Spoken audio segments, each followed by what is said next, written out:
Coming troubles in the air. Oh my Lord, the light is going down and the week is here. Save my soul. Who's on with me now? Who's on with me now?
They come up in an offset eye. The former Indiana Hoosier here, Tevin Coleman. Just a yard on the first down carry, so it's 2nd and 9. Now that's the type of play that'll fire up a defense. Hold them to 1 yard on a first down run. It'll be interesting to see if the offense decides to press the run at all, if they'll abandon it now after gaining only 1 on that play. Yeah, and he's able to get most of what he needed on the carry there. 7 yards on the gain, and it's 3rd and 2 now. So much of the game today, we're looking for hybrid players, guys who can do a combination of jobs. And anyone who plays a strong safety position, now more than ever, is a hybrid-type player. Half defensive back that covers passes and half linebacker that makes tackles. We just saw the linebacker make that play. Football's such a game of tendencies, down and distance, and on 3rd and inches, 3rd and 1, you think, yeah, the fullback's probably going to get the ball, but when you get to 3rd and 2, most of the time that's either the running back or a pass play. So that's a nice tendency breaker by the offensive team there. Hand it to their big guy to pick up a first down. It's Xavier Rhodes there in on the stop. Not a run that you're going to write home about, but still a good first down run. That's what an offense calls staying on schedule. 3 to 4 yards on first down, you're set up very well for the rest of the drive. And he's brought down. A really nice pickup of 14 yards, and it moves the sticks.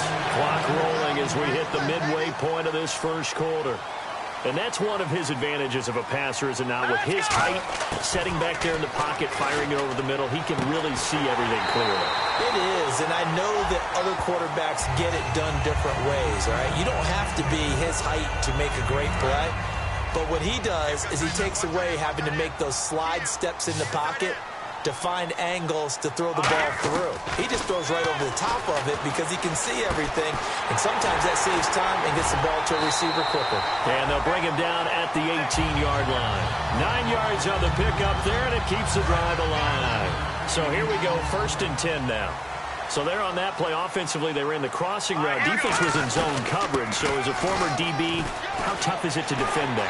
It's really difficult because your natural inclination is to chase the receiver and maybe leave your zone. So you have to have discipline in order to talk to your other coverage guys and let him know that that receiver's crossing from your zone to the next zone. He's coming your way. Make sure you have him. And then when the ball is actually thrown, secure the tackle. When they're moving on crossing routes, if you miss a tackle, it usually results in a big play. But when it comes to the running game, the New England Patriots, they're one of the few teams in the NFL that I don't think care much about balancing things out. Last year, to your point, 5th in passing yardage, number 30 in the run game. What they want to do each and every week is make a game plan based on their opponent, not so much their own personnel, and they try to attack that way. Let's go! They'll look to throw on 3rd and goal. On the screen, this is Coleman. And they go the wrong way on this one. Losing yardage back at the 12. He lost a big... That play really didn't fool them. They completed the screen pass, but for lost yardage, a really nice play by the defense. And now out come the Patriots. They'll come out throwing here to start the drive. On the slant, he gets it to Gronkowski. It's a gain of 17 that time. And it'll give the Patriots a first down. Well, clearly one of his advantages as a passer is his height, sit back in the pocket, fired over the middle. That makes things tougher defensively, doesn't it? It really does, because your goal is to move the quarterback off his initial spot when he gets his drop back completed. But when you have that type of height, he can stay in there if he's willing to take the hits and just fire over the top, which saves him time and actually completes a play a little bit quicker than it normally does for a quarterback who has to slide and find open space to throw. Coleman. And he stopped immediately there. They'll lose a yard, and it brings up third. Well, on that play, the expression, don't blink, you might miss something, certainly applied. That was fast. Defense diagnosed the play, and it was over in a heartbeat. Third down and 3.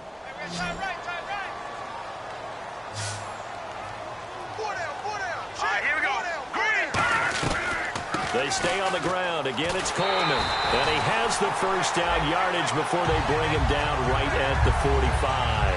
On third down, that's a good job of situational football and understanding where the first down marker was and getting there. So the run moves the chains, and here we go on first down.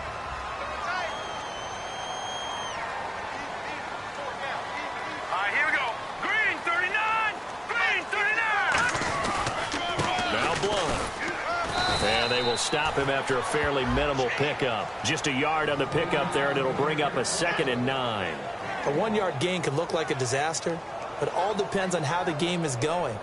Is it a series of 1-yard gains running the ball? If that's the case, you might have to start thinking about throwing it a little bit more. But if it's just the occasional 1-yard run, hey, congratulations to the defense. They won that one.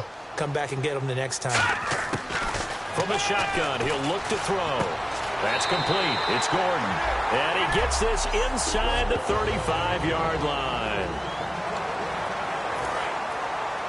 We remind you that coming up at halftime, we'll take you to...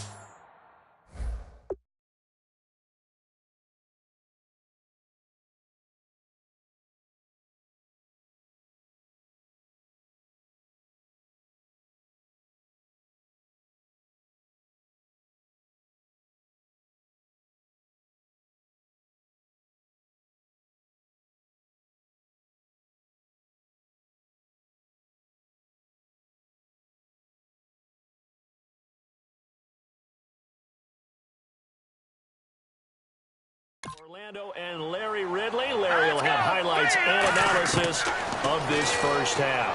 I'm guessing mostly defensive highlights that we will see. Yeah, and that's kind of cool. No touchdown scored yet so far. Yeah, none whatsoever. My high school coach, John Ford, used to say, "Bad situation, laddie. Don't compound it with a bad decision as well." And I think that's what we just saw there. Harassed in the pocket, and he throws into double coverage anyway. He called you laddie? Trying to squeeze it into Edelman, and it's intercepted. A great read, and it's picked off. And there. Now the Patriot offense set to take over again. And the interception last time on the opponent's side of the field, certainly not what they wanted. Put it mildly, that is so frustrating because that signifies there's a drive going on. You're in a good spot, great place to run some of your best offense. Instead, they turn the ball over. They turned the ball over last time. See if they can avoid doing it here. All right, here we go. And 2nd and 10, he'll look to throw again. Oh, he's got a man wide open, complete. A good pickup there of 20 yards. So after that big play, let's see if they can catch their defense maybe on their heels. On first down, he'll drop to throw. And the tip there altered the ball flight, and it falls incomplete. It'll be 2nd down. Anytime a ball's thrown in the middle of the field that's popped up in the air, I expect someone to catch. It doesn't matter whether it's offense or defense because there's usually a great amount of bodies in that part of the field. In this case, no one came up with it. And he's got Edelman for the first time. That's complete.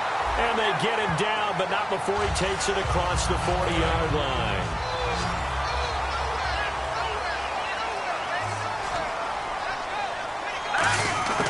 They'll look to throw now on first down. Throws a quick hitter on the slant. That's complete. They give him 15 more, and it's another first down. And now they're in the hurry-up. Here we go now. Back to throw now on first down. And it pops free. The collision there jarred the ball loose and brings up second down. Whenever I see a drop like that, I have to kind of take a step back and check myself a little bit. So used to seeing those big guys make big-time spectacular plays that when they drop one, I have to remind myself, we ask a lot out of these guys. Block and catch the football, not easily done in today's NFL. They pick up 12 on the play there, and they move the chains. Now hold everything here. We're going to get a timeout by the offense. So that means they're down to one remaining here as we head toward halftime. Now on first down, he'll drop to throw it. And he fires one that's intercepted. A great read, and it's picked off. And a big turnover there as his guy. The Patriots offense now, they work their way back onto the field. They have a chance to break our tie here as we get a look at the first drive of quarter three. And it's such a tone setter, isn't it? Because both sides trying to seize momentum to begin the half.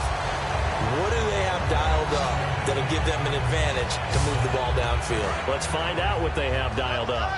There's a completion to the tight end, and I think that we're looking at something out of central casting, frankly. Absolutely. I mean, size, the hands. Speed. I mean, can flat out run. You put that whole package together, you light up the eyes of an offensive coordinator, don't you?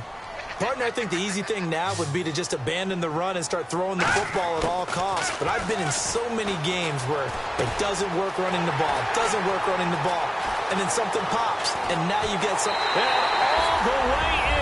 Touchdown, New England. Josh Gordon, his fifth.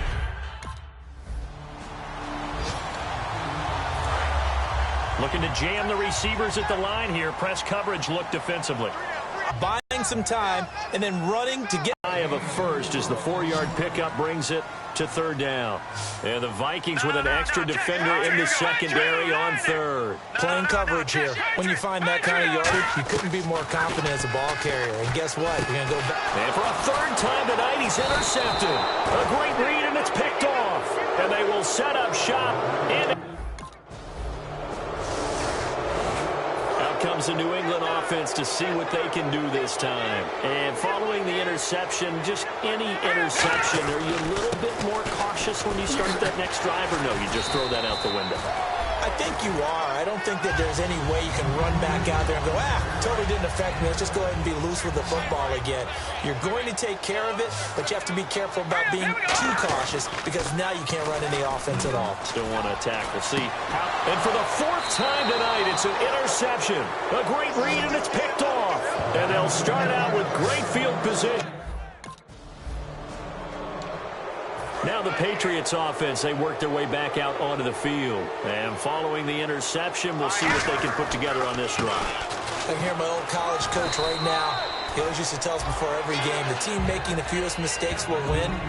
What they're hoping is that that last mistake is their only one of the game. Coaches, that's all they talk about, turnovers, right? Minimizing those and maximizing opportunities. They will run again with Coleman.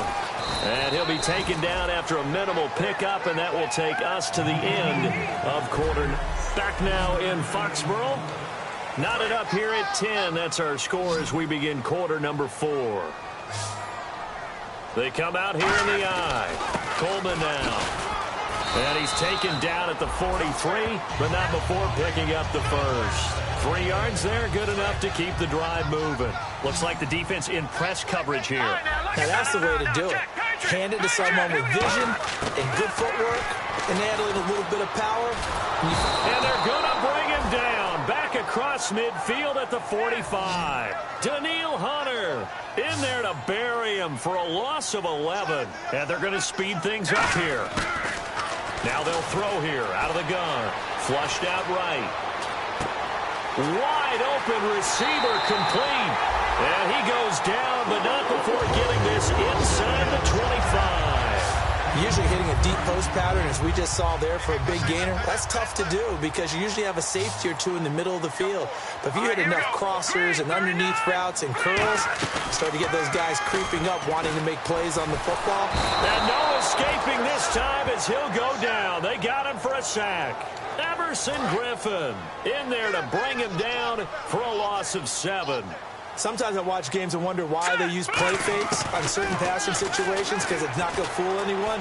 I don't know if that was the case here, but the end result was the same. No one fooled. Quarterback was hit. It'll be a pickup of 15 as that'll lead to third down.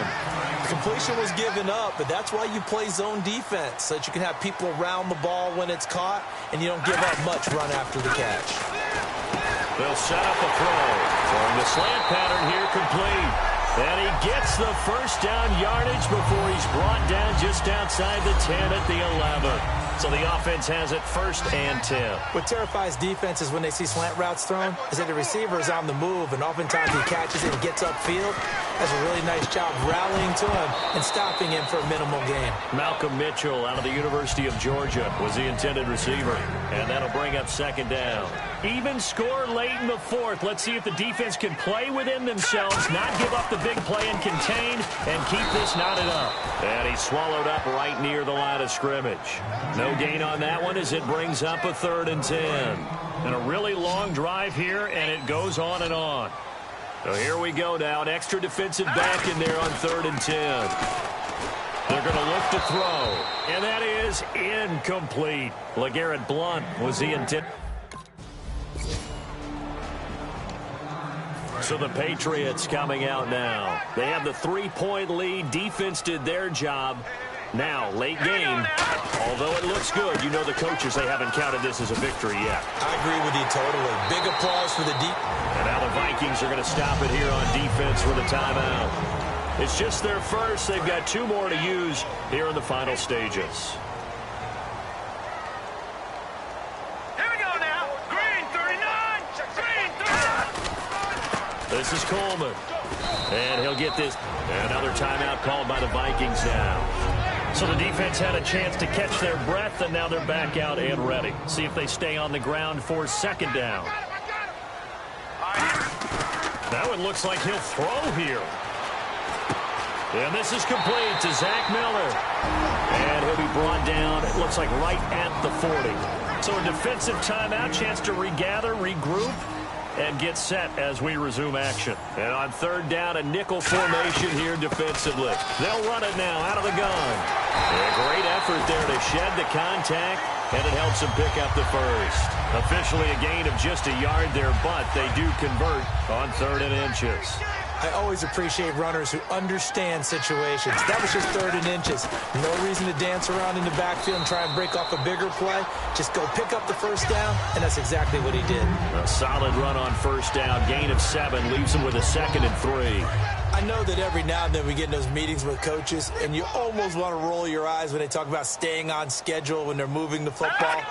But would you say a 7-yard run is ahead of schedule? 4th quarter with a lead, you love that, don't you? No doubt about it, because staying on schedule is trying to get 4 downs on 1st down. They did that plus 3. Here's Coleman. And some room to roam now.